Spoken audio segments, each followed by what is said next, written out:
What's up, everyone? Here I got a 2018 Ford F450 Super Duty. We installed a K40 radar. Radar is mounted right there in the grill. You can barely see it. With dual optics. One there. Other one there.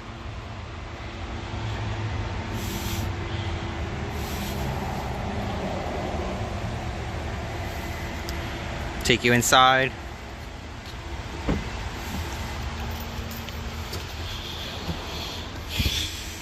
We also installed the expert remote built in right there.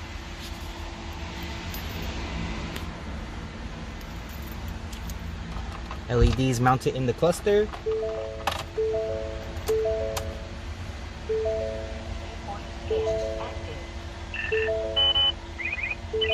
Thank you guys for watching.